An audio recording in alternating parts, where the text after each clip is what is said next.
반갑습니다. 산골짜기 TV입니다. 케빈 제다이에 대해서 제가 영상을 올린 몇 개가 있는데 그 중 하나에 유지유39라는 아이디를 쓰시는 분이 댓글을 달았습니다. 물론 이제 케빈 제다이에 대해서 그 메시지를 받아들이느냐 받아들이지 않느냐 하는 것은 개인적인 선택의 문제라고 생각합니다. 그리고 현존하는 모든 사역자들이 다 완벽하지 않기 때문에 비판의 소지도 있고 또 그렇게 비판하는 것도 가능하다고 생각합니다. 케빈 제다이가 완전한 사람은 아니지 않습니까? 그래서 이 모양 저 모양으로 비판하는 것도 되지만, 그러나 근거가 성경적이고 명확해야 되지 않겠습니까? 그런데 이 댓글을 읽으면서 제가 이 부분은 우리 전반적으로 또 교회 안에 있는 오해가 있기 때문에 이런 부분은 좀 언급을 해야 되겠다 하는 생각을 하게 됐습니다. 특히 선지자 직분에 대해서 현대에 요즘 선지자가 어딨냐, 성경 한 권이면 되지, 이런 이야기를 하게 된다는 것이죠. 그것은 성경적인 주장이 아니다 하는 것을 말씀드리려고 합니다. 지금 시대에 선지자가 없다라고 하시는 분들이 주로 근거로 잡는 성경 구절은 아마 누가복음 16장 16절인 것 같습니다.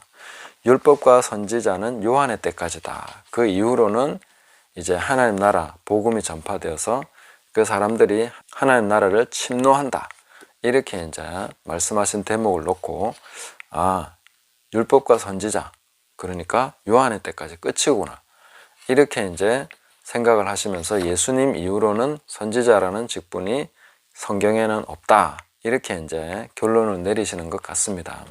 그렇게 단순하게 생각을 해버렸을 때에 아주 심각한 문제가 발생하는 것이 뭐냐면은, 선지자의 직분이 그 뒤에도 없다라고 주장하려면 율법과 선지자라고 했으니까 율법도 예수님 이후로는 무용지물이다, 그 선지자가 없어진 것처럼 율법도 없어진 거나 마찬가지가 되는 거죠. 두 개가 같이 취급이 되는 거니까. 그렇게 되면 아주 심각한 문제가 그 주장 내에서 이제 발생하게 되는 것입니다. 그리고 그 주장 자체에서 뿐만 아니라 그 주장이 근거로 하는 성경이 무엇을 말해주고 있느냐 하면 그 이후로 선지자가 계속 등장하고 있다는 것을 보여주고 있습니다. 그 부분을 제가 증명을 해드리려고 하는 것입니다. 제가 말씀을 행하고 가르칠 때에 늘 염두에 두는 성경 말씀은 마태복음 5장 17절에서 20절 말씀입니다. 거기에 예수님께서 뭐라고 하셨느냐 하면은, 율법이나 선지자를 폐하러 온 줄로 생각하지 말라. 폐하러 온 것이 아니요 완전하게 하려 함이라, 이렇게 말씀하셨고, 진실로 너희에게 이르노니 천지가 없어지기 전에는 율법의 1.1획도 결코 없어지지 아니하고 다 이루리라. 성경 말씀, 율법은 구약 성경을 언급하시는 것이죠. 이 모든 것이 다 이루어진다라는 관점에서 저는 항상 말씀을 봅니다. 그리고 이어지는 말씀에서, 그러므로 누구든지 이 계명 중에 지극히 작은 것 하나라도 버리고 또 그같이 사람을 가르치는 자는 천국에서 지극히 작다 일컬음을 받을 것이요 누구든지 이를 행하며 가르치는 자는 천국에서 크다 일컬음을 받으리라, 이렇게 말씀하셨습니다. 이 계명 중에 지극히 작은 것 하나라도 버리면 안 된다는 것이죠. 그래서 하나님의 말씀을 대할 때에 지극히 작은 부분이라도 우리가 소홀히 다루면 안 된다. 이 천지의 운명이, 하늘과 땅의 운명이 걸린 것처럼 이 말씀을 신중하게 살펴서 우리가 해석을 하고 또 적용하고 그에 따라서 행해야 된다는 것이죠. 그래서 천국에서 큰 자가 되는 것은 단지 그냥 말씀을 잘 이해하고 깨닫고 가르치는 사람을 말하는 것이 아니라 행하며 가르치는 자, 이렇게 말씀하셨습니다. 그래서 행함에 대해서도 어떻게 행할 것이냐 하는 것을 항상 생각하면서 또 이것을 염두에 두고 성경 해석하려고 노력하는 것입니다. 하나님께서 저의 이 마음을 가상하게 보시기를 그렇게 바랍니다. 그러면서 이제 선지자가 어떻게 등장하고 있는가 하는 것을 성경을 통해서 한번 보겠습니다. 사도행전 11장 27절에 한번 넘어가서 보시면 선지자가 등장을 합니다. 우리가 사도행전은 예수님의 승천 이후부터 그 이야기가 나오고 있는 것을 볼 수 있죠. 그러니까 사도행전 11장 27절에 나온다는 것은 예수님이 승천하신 이후에 예수님 이후로 선지자가 없다라고 얘기하는 그 논제 자체가 이 한 구절에서 그냥 박살이 나는 겁니다. 그때의 선지자들이 예루살렘에서 안디옥에 이르러, 선지자들이라고 했습니다. 선지자들, 한 사람이 아닙니다. 그 중에 아가보라 하는 한 사람이 일어나 성령으로 말하되 천하에 큰 흉년이 들리라 하더니 글라우디오 때에 그렇게 되니라. 자, 여기에 선지자들이 등장했고 그 중에 한 사람 아가보라는 여선지자입니다. 이 사람이 천하에 큰 흉년이 들 것이다 했는데 그대로 성취가 되었다라고 말해주고 있습니다. 선지자가 등장을 했죠.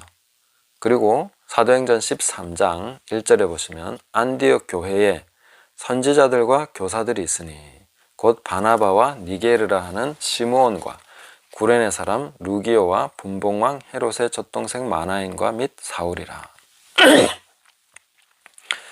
자, 여기서 보시면 안디옥 교회는 선지자들과 교사들이 있었다. 두 종류의 직분이 있어서 안디옥 교회를 섬기고 있었다. 이렇게 말씀해주고 있습니다. 그들 중에는 우리가 잘 아는 바나바와 사울이 포함되어 있다 하는 것입니다. 그래서 바울은 교사로 출발했구나 하는 것을 알 수 있습니다. 왜냐하면 바울은 이후에 보면 자기가 선지자라고 말하지 않습니다. 사도와 교사와 복음 전도자 세 가지 직분을 받았다 이렇게 말씀하고 있습니다. 그러니까 여기서 사울은 교사였던 걸 알 수 있죠. 자, 이렇게 계속 선지자는 등장하고 있습니다. 그리고 이 아가보라는 선지자는 21장에 넘어가서 보시면 10절에 여러 날 머물러 있더니 아가보라 하는 한 선지자가 유대로부터 내려와 우리에게 와서 바울의 띠를 가져다가 자기 수족을 잡아매고 말하기를 성령이 말씀하시되 예루살렘에서 유대인들이 이같이 이 띠 임자를 결박하여 이방인의 손에 넘겨주리라 하거늘. 자, 이렇게 말씀하셨고 그 말을 들은 형제들, 그들은 선지자의 말을 신뢰했고 그 부분에 대해서 바울에게 권면하면서 올라가지 마라 이렇게 이제 함께 말하고 있는 것을 볼 수가 있습니다. 그러니까 굉장히 자연스럽게 선지자를 받아들였고 선지자의 활동이 인정됐다는 것을 알 수 있죠. 그리고 아가보와 또 선지자들만이 아니라 또 선지자가 나옵니다. 사도행전 15장 32절에 보시면 유다와 실라도 선지자라 여러 말로 형제를 권면하여 굳게 하고. 자, 그러니까 우리가 적어도 이름으로 알려지는 선지자가 몇 명이 있습니까? 아가보, 유다와 실라, 그리고 바나바도 가능할 수 있겠고 거기에 13장에 등장하는 여러 명의 이름이 있습니다. 그러니까 예수님 이후에 선지자는 없다라는 것은 완전히 성경과 맞지 않는 주장인 것이죠. 성경을 잘못 이해하고 잘못 해석한 것이 되는 것입니다. 그렇게 믿고 가면 안 되겠죠. 그럼 그 이후로도 계속 선지자가 존재했다는 것은 예수님 승천 이후로도 계속 선지자가 존재하고 또 그런 사역이 굉장히 자연스럽게 형제들에게 교회들에게 받아들여졌다 하는 것을 알 수가 있습니다. 심지어 예수님이 승천 이후에 예수님께서 교회를 위해서 선지자들을 세우신다라고 성경이 말해주고 있습니다. 어디에 그런 말씀이 있습니까? 에베소서 4장 11절에 보시면 그가 어떤 사람은 사도로, 어떤 사람은 선지자로, 어떤 사람은 복음 전하는 자로, 어떤 사람은 목사와 교사로 삼으셨으니. 자, 선지자로 삼으시는 분이 누구십니까? 10절에 보니까 내리셨던 그가 곧 모든 하늘 위에 오르신 자니 이는 만물을 충만하게 하려 하심이라. 바로 예수 그리스도를 말씀하시는 것이죠. 예수님께서 선지자를 세우신다. 예수님 이후로 선지자가 없다고 말했는데 오히려 승천하신 예수님이 교회를 위해서 선지자를 세우신다라고 성경은 말해주고 있습니다. 그러니까 예수님 이후로 선지자가 없다는 주장은 완전히 성경을 반박하는 반대로 말하는 것이 되는 것입니다. 그리고 그 선지자를 세우는 목적이 이는 성도를 온전하게 하여 봉사의 일을 하게 하며 그리스도의 몸을 세우려 하심이라. 그리스도의 몸을 세우기 위해서 주신 직분이 이 5가지입니다. 그러니까 그리스도의 몸이 없어지지 않는 한, 그리고 완성되지 않는 한, 이 5가지 직분은 항상 있게 되는 것입니다. 교회를 위한 직분이니까, 그리스도의 몸을 온전하게 세우기 위한 것이니까 당연히 교회가 존재하는 한 이 5가지 직분도 존재한다, 이렇게 봐야 되는 것이죠. 그렇게 보는 것이 성경적이다, 이렇게 볼 수 있습니다. 그리고 고린도전서 12장 28절에서 29절을 보시면 역시 여기에도 선지자가 등장을 합니다. 하나님이 교회 중에 몇을 세우셨으니 첫째는 사도요, 둘째는 선지자요, 셋째는 교사요, 그 다음은 능력을 행하는 자요, 그 다음은 병 고치는 은사와 서로 돕는 것과 다스리는 것과 각종 방언을 말하는 것이라. 다 사도이겠느냐? 다 선지자이겠느냐? 다 교사이겠느냐? 다 능력을 행하는 자이겠느냐? 이렇게 질문하면서 나갑니다. 자, 선지자와 교사, 사도, 이런 직분들이 다시 언급되고 있는 것을 볼 수가 있습니다. 그러니까 우리가 이 성경을 이해하고 성경을 받아들일 때에 정말로 성경대로 믿어야 되는 것이죠. 우리의 일종의 어떤 관념 혹은 부분적으로 성경을 잘못 이해한 것이 고착화돼서 다른 성경에 나오는 분명한 증거들을 묵살하는, 이런 식으로 성경을 이해해버리고 그런 식으로 성경을 읽어버리면 안 되는 것이죠. 우리가 성경을 읽으면 뻔히 선지자가 그 이후로 등장하고 있는데도 예수님 이후로 선지자가 없다, 이런 주장을 어떻게 할 수 있게 되느냐는 것입니다. 그것이 바로 이 고착된 편견, 여기에서 비롯된다 하는 것을 알 수 있고, 그래서 성경대로 우리는 성경을 믿어야 되는 것이죠. 그리고 성경대로 있는 그대로 우리는 성경을 읽어야 된다 하는 것을 알 수가 있습니다. 마태복음 10장 40절에서 42절을 보시면 예수님께서 영접하는 것이 굉장히 중요하다 하는 부분에 대해서 말씀하시면서 이렇게 말씀하십니다. 너희를 영접하는 자는 나를 영접하는 것이요, 나를 영접하는 자는 나를 보내신 이를 영접하는 것이니라. 선지자의 이름으로 선지자를 영접하는 자는 선지자의 상을 받을 것이요, 의인의 이름으로 의인을 영접하는 자는 의인의 상을 받을 것이요, 또 누구든지 제자의 이름으로 이 작은 자 중 하나에게 냉수 한 그릇이라도 주는 자는 내가 진실로 너희에게 이르노니 그 사람이 결단코 상을 잃지 아니하리라 하시니라. 주님께서는 상에 대해서 언급을 하시면서 영접하는 것에 상이 있다라고 말씀하시면서 선지자를 영접하는 자는 선지자의 상을 받는다, 이렇게 말씀하십니다. 그 선지자가 우리에게 주는 유익이 있는 것이죠. 이 시대에도 선지자는 존재하고 있습니다. 분명히 선지자는 있습니다. 못 알아보고 뭐 다 거짓 선지자야 이러는, 거짓 선지자만 있습니까? 그럼 거짓 선지자만 있는 경우가 어디 있습니까? 진짜가 없는데 거짓된 것만 있습니까? 진짜가 있어야 거짓도 존재할 수 있는 거죠. 그래서 가짜가 있으면 진짜도 있는 거죠. 그건 당연히 우리는 그렇게 봐야 됩니다. 그런데 계속 거짓 선지자라는 말은 많이 듣는데 진짜 선지자는 어디 있는지 도무지 찾을 수 없다면 우리가 어떻게 선지자의 상을 받겠습니까? 제가 케빈 제다이에 대해서 언급을 했었는데, 케빈 제다이를 보면 선지자적인 특징을 많이 나타내고 있습니다. 저는 케빈 제다이가 선지자로 세움을 받았다, 이렇게 생각을 합니다.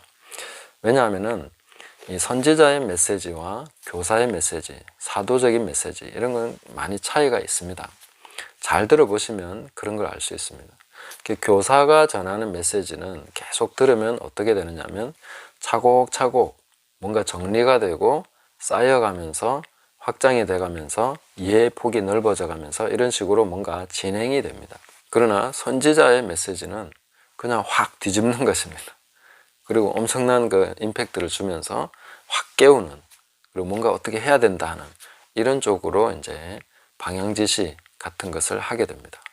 그 교사는 방향지시보다는 이해의 폭을 넓혀주고 성경을 바르게 보게 해주고 그 진리의 빛을 더 풍성하게 그렇게 받도록 도와주는, 뭔가 사역이나 다른 부분에 대해서 준비하도록 준비시켜주는 그런 역할이 강합니다. 그래서 이 선지자와 교사 두 직분이 있으면 굉장히 좋은 파트너가 될 수 있는 것이죠. 그래서 안디옥 교회가 선지자와 교사 두 직분만 가지고도 굉장히 풍성한 그런 은혜의 혜택을 누릴 수 있었던 것입니다. 오늘날 선지자가 존재하느냐? 당연히 존재하고 있고, 우리는 선지자는 선지자에 맞는 그런 영접을 해줘야 됩니다. 그럼 선지자가 주는 상급이 있는 것이죠. 선지자를 통해서 하나님이 주시는 상급이 있다 하는 것입니다. 그 유익을 누려야 되는 것입니다. 그래야 성도가 온전하게 되고 그리스도의 몸이 세워지는 것입니다. 그 선지자 직분을 통해서 의도하신 것이 그거기 때문에 선지자가 전하는 메시지와 교사가 전하는 메시지, 또 오늘날 사도들이나 다른 복음 전도자들이 전하는 그런 사역적인 메시지를 우리가 잘 수용하고 받아들임으로써 그들을 통해서 주시는 그 유익을 받아야 되는 것입니다. 그렇게 가야 된다는 것을 우리가 알 수가 있습니다. 오늘날 선지자는 분명히 존재하고 있다 하는 것을 말씀드리면서 책을 한 권 소개해 드리겠습니다. 요단 출판사에서 나온 책인데 포스트 모던 시대 하나님의 메신저, 대언자, 이 책이 있습니다. 제가 이 책을 요 뒤에다가 며칠 놔둔 적이 있습니다. 유심히 보신 분들은 보셨겠지만 아마 국내에서 선지자에 대해서 좀 포괄적으로 소개하고 있는 책은 이 책이 거의 유일하지 않겠나 이런 생각이 들고, 존 로렌 샌포드, 이분도 선지자죠. 이분이 쓰신 책인데 요단에서 이 제목을 정하면서 대언자라고 적었습니다. 이게 한국 교회의 어떤 한계를 보여주는 제목이라고 볼 수 있습니다. 선지자라고 적으면 되는데, 이게 선지자라고 적으면 뭔가 문제가 일어나는 것이죠. 책에 대해서 상당한 아마 거부감이나 반발심을 갖게 될 것입니다. 대언자가 성경적입니까? 선지자가 성경적입니까? 선지자가 훨씬 성경적인 용어임에도 불구하고 이 대언자라는 말을 제목으로 붙일 수밖에 없는 그 한국교회의 편견과 한계가 있다 하는 것을 우리가 좀 이 책을 제목을 보면서도 여실히 느낄 수 있는 부분입니다. 영어로 보면 프로페트라고 되어 있지 않습니까? 선지자인 거죠. 그러니까 이 책은 상당히 포괄적으로 잘 안내를 해주고 있고, 저도 이 책에서 참고하는 내용들이 있습니다. 그래서 궁금하신 분들은 읽으시면 좋겠습니다. 근데 이제 선지자의 직분에 대해서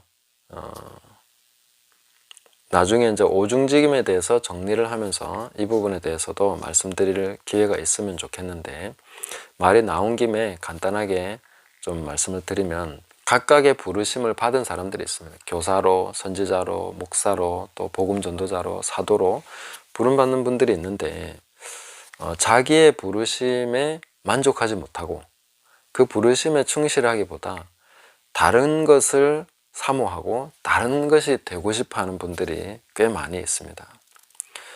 간단하게 말씀드리면 복음 전도자는 이 똑같은 메시지, 어떻게 보면 그 복음이라는 핵심적인 메시지를 반복해서 여러 사람에게 지속적으로 계속 전해도 지치지 않는 사람입니다.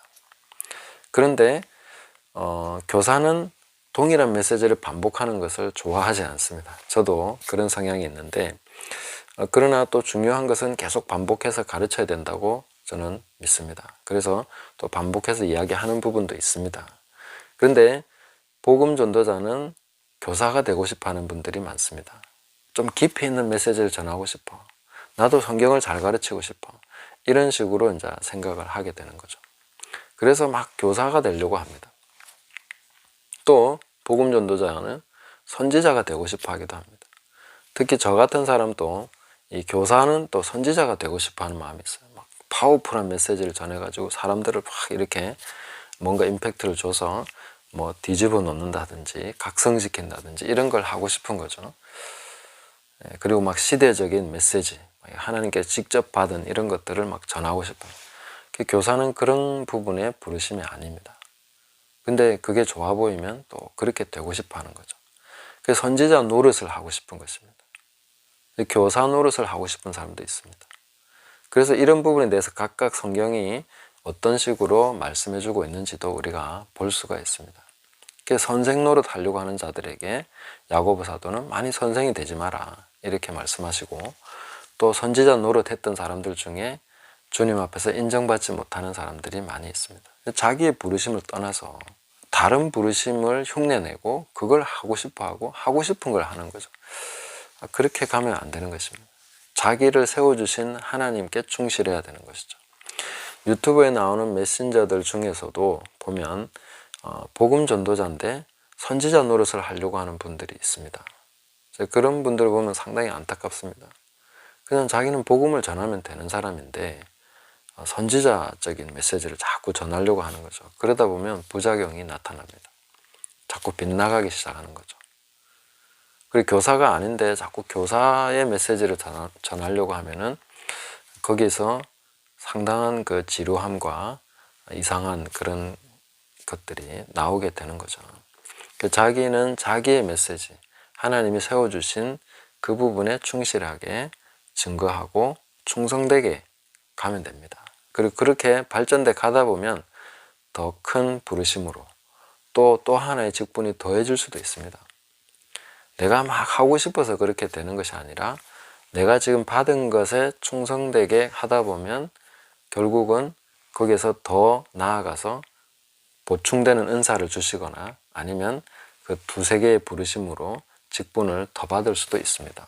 그런 것에 대해서는 우리가 사도 바울이 처음에는 교사였다가 그 다음에 복음 전도자와 사도로 부름받는 것을 볼 수 있죠.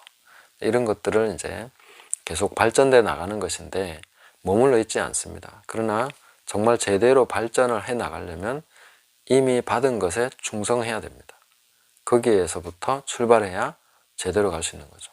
이거는 싫고 이거는 너무 내가 바라는 게 아니고 난 저게 되고 싶어. 그렇게 가면 안 된다는 것이죠.